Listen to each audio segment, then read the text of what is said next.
بسم الله الرحمن الرحيم لم يكن الذين كفروا من أهل الكتاب والمشركين منفكين حتى تأتيهم البينة رسول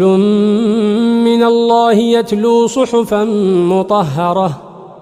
فيها كتب قيمة وما تفرق الذين أوتوا الكتاب إلا من بعد ما جاءتهم البينة وما أمروا إلا ليعبدوا الله مخلصين له الدين